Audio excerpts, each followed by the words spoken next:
এই হায়াতটা দিয়েছে কি জন্য দিয়েছে? তোমাকে দুনিয়ার মধ্যে রং তামাশা আনন্দ ফুর্তি করার জন্য আল্লাহ পাক এই হায়াত দেয় নাই। তুমি লক্ষ্য করো, তুমি যে 50, 60, 70 বছর হায়াত অতিক্রম করে আজকে তোমার বয়স 80-র মধ্যে পৌঁছে গিয়েছে। তুমি একটুখানি গবেষণা করো, লক্ষ্য করে দেখো তোমার এই অতীত হায়াতের ভিতরে তুমি কতটুকু নেক আমল করেছো আর কতটুকু বদ আমল করেছো। তোমার এই হায়াতের ভিতরে নেক আমলের সংখ্যা বেশি না বদ আমলের সংখ্যা বেশি? তুমি নামাজ কতগুলো পড়েছো আর রোজা কতগুলো আদায় করেছো? শুধু এই মুহররম আসলেই তুমি বিভিন্ন আনন্দ ফুর্তির মধ্যে লিপ্ত হয়ে যাও, অথচ তোমার হায়াতের মধ্যে হতে এই মুহররমুল মুকাররম ৭৪টা ৮০টা মুহররম তোমার জীবনে অতিবাহিত করলে কি পরিমাণের ইবাদত করে নেক এবং আল্লাহ পাকের সন্তুষ্টিকে অর্জন করতে পারছো তুমি লক্ষ্য করো। কি কারণে লক্ষ্য করবে? তোমার এই অতিবাহিত 50, 60, ৭৪ বছরের হায়াতকে তুমি কি জন্য লক্ষ্য করবে রে মুসলমান? আল্লাহ পাক সেই কথাটাও বোঝানোর জন্য বলতেছেন, ওয়াল তানজুর নাফসুম মা কদ্দামাত লিগাদ। তোমার অতীত জীবনকে তুমি স্মরণ করো, লক্ষ্য করো, হিসাব করো ভবিষ্যৎ জিন্দেগির জন্য। ভবিষ্যৎ যে একটা সুখময় জিন্দেগি আল্লাহ পাক দান করবেন, সেই জিন্দেগিকে সুখময় জিন্দেগিতে রূপান্তরিত করার জন্য পরকালের এই হায়াতটাকে কবর থেকে শুরু করে নিয়ে হাসরের ময়দান পর্যন্ত, আবার হাসরের ময়দানের হিসাব নিকাশের কার্যক্রম শেষ হওয়ার পরে দিয়ে জাহান্নামীদেরকে জাহান্নামে যাইতে হবে, জান্নাতীদেরকে আল্লাহ পাক জান্নাতে সম্মানের সাথে প্রেরণ করবেন। এই হিসাব নিকাশের ময়দান পর্যন্তই শুধুই যে ক্ষান্ত হয়ে যাবে তাই না, বরং আল্লাহ পাক জান্নাতীদেরকে জান্নাত তো দিবেন, তারা তো সুখময় একটা স্থানের ভিতরে চলে যাবেন। কিন্তু জাহান্নামীরা যা জাহান্নামে চলে যাবেন, এরা তো আর সুখ কি জিনিস জীবনে আর দেখতে পারবে না। এজন্য আল্লাহ পাক বলতেছেন, তোমার অতীত জীবনকে লক্ষ্য করো, তোমার ওই ভবিষ্যৎ জীবনের জন্য তুমি তোমার ওই অতীত জীবনের ভিতরে কতটুকু নেক আমল করেছো, কতটুকু বদ আমল করেছো, তুমি নিজে নিজে হিসাব করে দেখো। মুসলমান খুব গভীরভাবে মনোযোগ দিয়ে বোঝার চেষ্টা করবেন। আজকে আমি আপনি যে মানুষটি ওই যে ফজরের সময় ঘুম থেকে জাগ্রত হয়েছি, ওই ফজরের ওয়াক্তে ফজরের সময় থেকে শুরু করে নিয়ে এ পর্যন্ত সন্ধ্যা ৮টা ৮:৩০ পর্যন্ত আমি বেঁচে আছি। এই সময়ের মাঝে আমি আপনি কতটা মিথ্যা কথা বলেছি, কতজনকে ধোঁকা দিয়েছি, কতজনের উপরে জুলুম অত্যাচার করেছি, কত কাজের ব্যাপারে আমি অন্যায় করেছি। এই হিসাব নিকাশটা করতে পারলেই আমি আপনি আজকেই বুঝতে পারবো আমি জান্নাতে যাব না জাহান্নামে যাব। কথা বলেন ঠিক কিনা? এজন্য আল্লাহ পাক বলতেছেন, ওয়াল তানজুর নাফসুম মা কদ্দামাত লিগাদিন ওয়াত্তাকুল্লাহ। হে ঈমানদার মুসলমান, তোমার অতীত জীবনকে তুমি স্মরণ করো তোমার ভবিষ্যৎ জিন্দেগির জন্য। কারণ আল্লাহ পাক কিয়ামতের ময়দানে এমন একটা হিসাবের আদালত আল্লাহ পাক কায়েম করবেন, দুনিয়ার মধ্যে বাংলাদেশের মতো 2 নাম্বারি কোনো আদালতের ব্যবস্থা আল্লাহ পাক করবে না। দুনিয়ার কোন সাবাবাজ বিচারকের মতো আল্লাহ পাক ওই দিন বিচারপতি হবেন না। দুনিয়ার কোন লোভ লালসা বিচারপতিদের মতো আল্লাহ পাক ওই দিন বিচারের অধিষ্ঠিত আল্লাহ পাক অসীনে অধিষ্ঠিত হবেন না। বরং আল্লাহ পাক তো বলেন, আলাইসাল্লাহু বিআহকামিল হাকিমিন।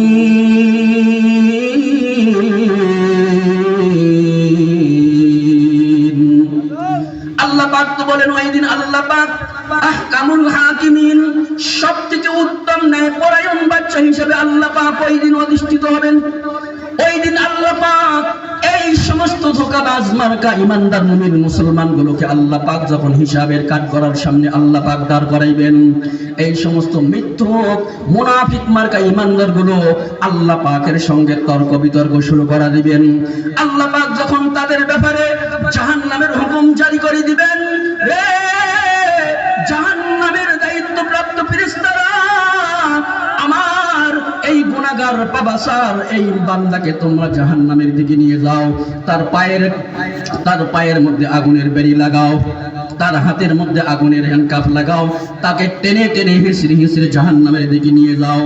এই সমস্ত মৃত্যুক বান্দা বান্দিগুলো ওই দিন আল্লাহ পাকের সঙ্গে ডিসকাট করা শুরু করে দিবেন, আল্লাহ পাকের সঙ্গে তর্ক বিতর্ক শুরু করে দিবেন মুসলমান।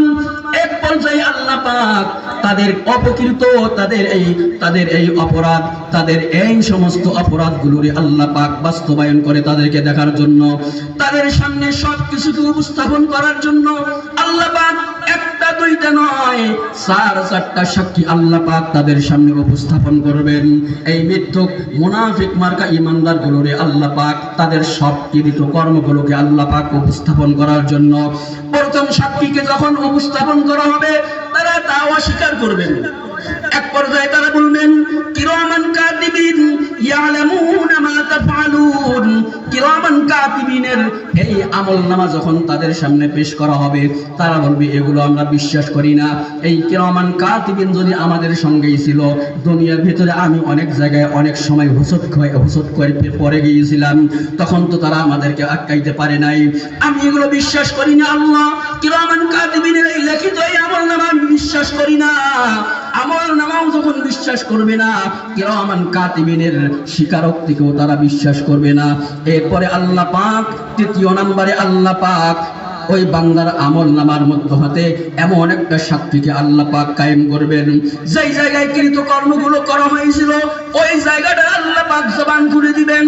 আল্লাহ পাক তো বলেন ইযা সুলসিলাতিল আরদু জিলজালাহা ওয়া আখরাজাতিল আরদু আসকালাহা ওয়া ক্বালাল ইনসানু মা লাহা ইয়াওমাইযিন তুহাদ্দিসু আখবারাহা বিআন্না রাব্বাকা আওহা লাহা।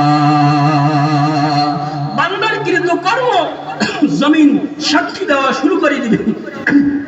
এক পর্যায়ে জমিন যখন সাক্ষী দেওয়া শুরু করে দিবেন, এরপরেও এই বান্দা আল্লাহ পাকের সঙ্গে তর্ক করবে না। জমিন তো কোনোদিন দেখি নাই দুনিয়ার ভিতরে কথা বলছিল, আজকে এই জমিন কেন কথা বলতেছে? এগুলো সব মিথ্যা। এই লম্পট মার্কা তর্ককারী বান্দা বান্দিগুলো যখন আল্লাহ পাকের সঙ্গে তর্কই করতে থাকবেন, এক পর্যায়ে আল্লাহ পাক এই মিথ্যুক মুনাফিক মার্কা ঈমানদার বান্দা বান্দিগুলোর তর্ক করার মতো এই জবানের পাওয়ার কর্তৃত্বকে আল্লাহ পাক ওয়াফ করে দিবেন, বন্ধ করে দিবেন। আল্লাহ পাক তো সূরা ইয়াসিনের ভিতরে বলেন আল ইয়াউমা নাখতিমু আলা আফওয়াহিহিম ওয়া তুকাল্লিমুনা আইদিহিম ওয়া তাশহাদু আরজুলুহুম বিমা কানু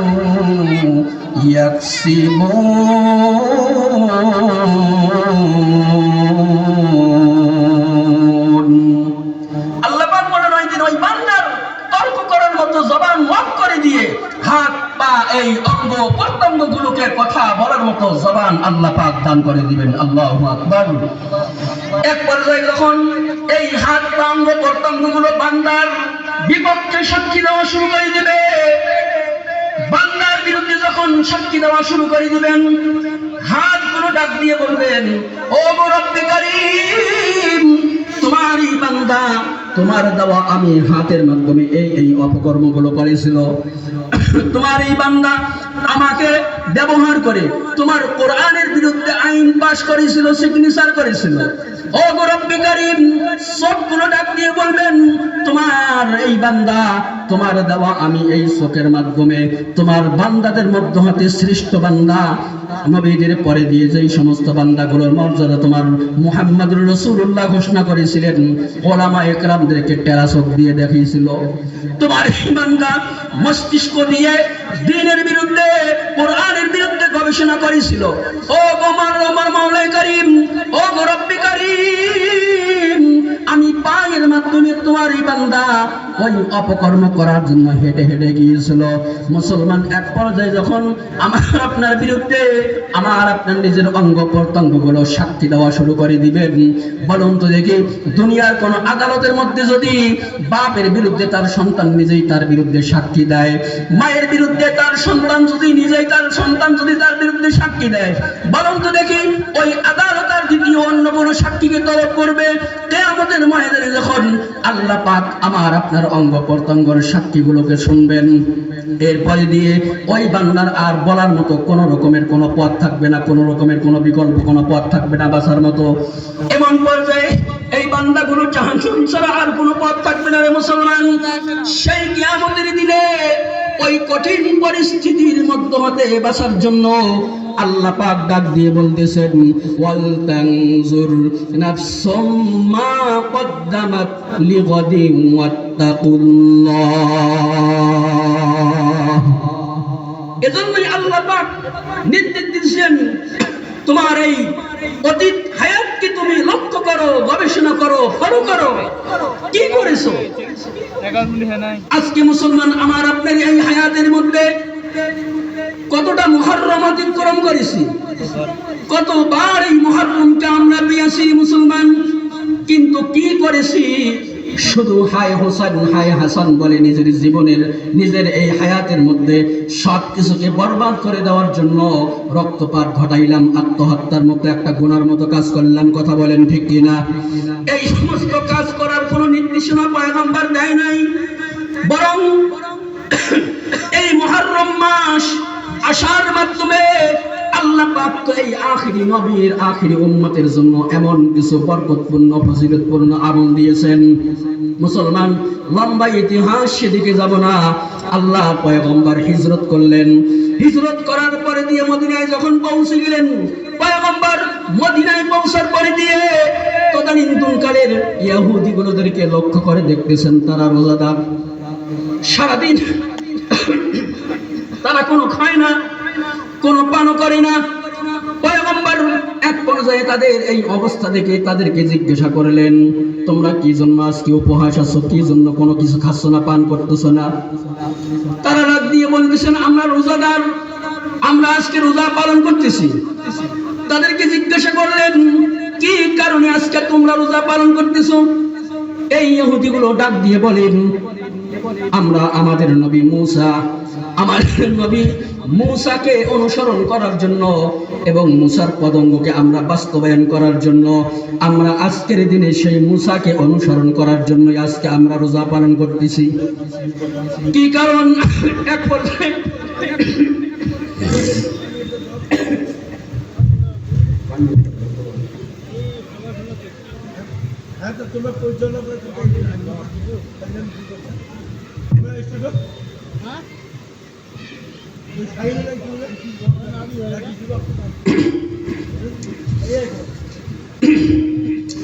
পয়গম্বর এক পর্যায়ে তাদেরকে তখন জিজ্ঞাসা করলেন, কি কারণে আজকে তোমরা এই রোজা পালন করতেছেন?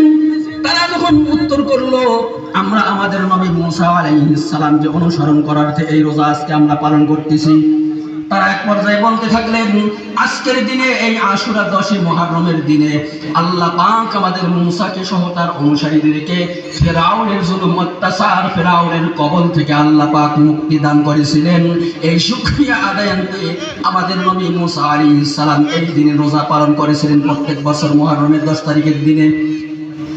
এক পর্যায়ে আল্লাহর পয়গম্বর তাদেরকে ডাক দিয়ে বললেন, শোনো শোনো, তোমরা যদি সে কারণে মুসাকে স্মরণ করার জন্যই আজকের দিনে রোজা পালন করে থাকো, তাহলে তোমরা পালন করে শোনো, আনা আকরাবু মিনকুম, আমি কিন্তু তোমাদের থেকে অতি নিকট মুসার, তোমাদের থেকে তোমাদের তুলনায় মুসার অতি নিকটাত্মীয় আমি। তোমরা তো তার উম্মত ছিলে বটে, কিন্তু আমি মুহাম্মাদুর রাসূলুল্লাহ, একদিক দিয়ে আমি আল্লাহ পাকের পয়গম্বর রাসূল,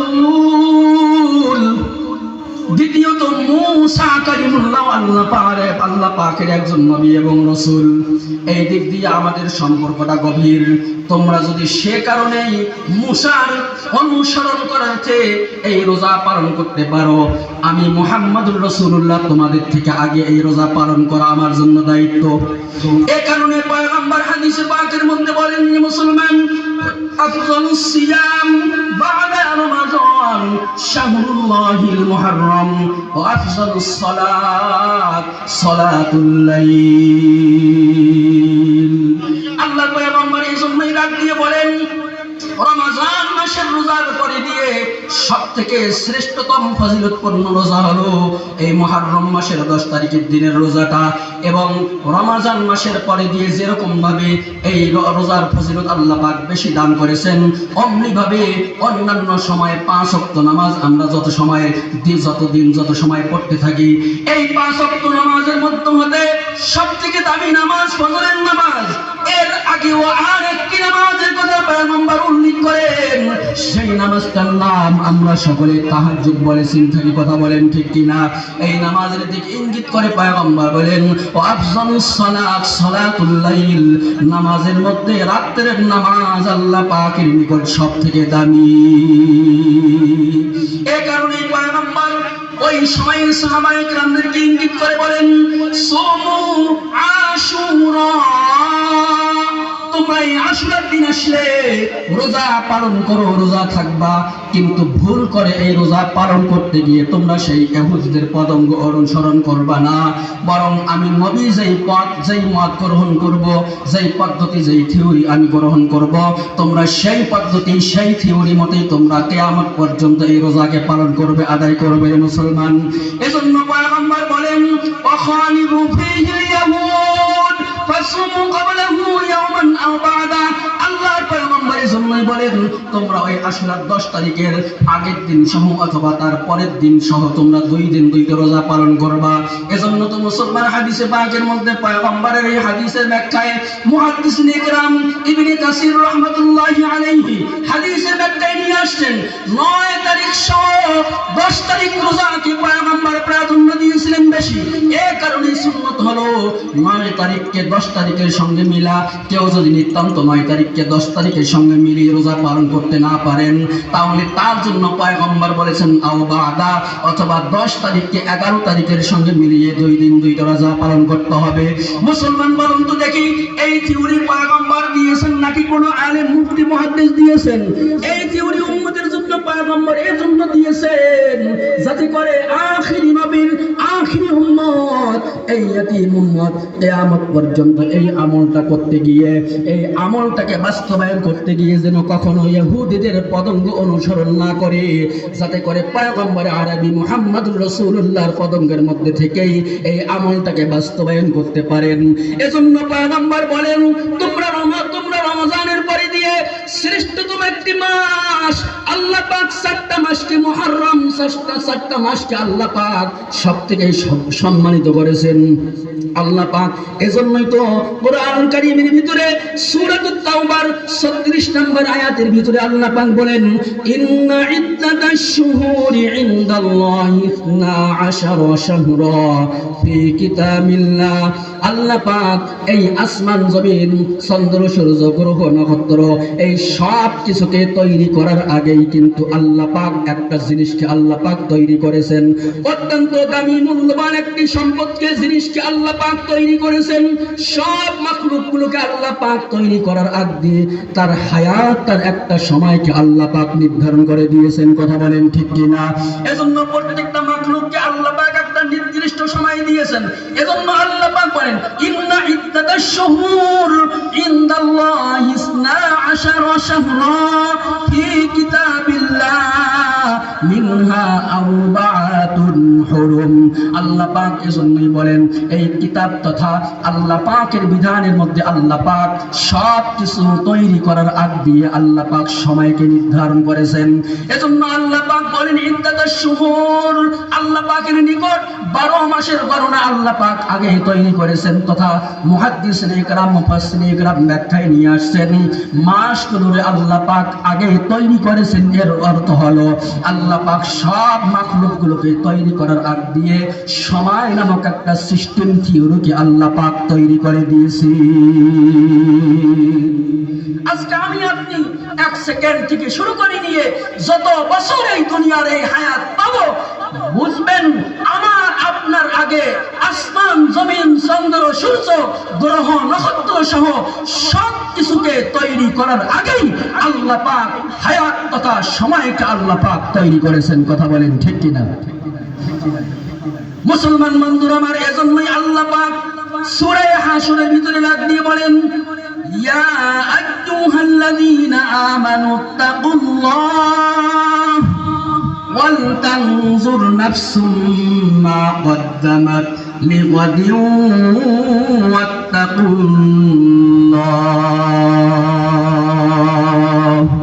রে উম্মতের দল মুসলমান, রে তারা মুসলমান, রে তেতুলতলা এলাকাবাসী মুসলমান, তোমাদেরকে আল্লাহ পাক লক্ষ্য করে বলতেছেন তোমরা তোমাদের অতীত হায়াত অতীত সময়টাকে লক্ষ্য করো। কারণ এই হায়াত এই সময় আল্লাহ পাক দিয়েছেন তোমাকে জান্নাত অর্জন করার জন্য, জাহান্নামে যাওয়ার জন্য নয়। মুসলমান, আজকে আমার আপনার এই হায়াতকে আমি আপনি বারবার প্রত্যেক বছর এই মুহররম আসার পরে দিয়ে যদি অপসংস্কৃতির মাধ্যমে এই মুহররমকে আমি আপনি পার করে দেই, এরকম একটা দুইটা নয় 50টা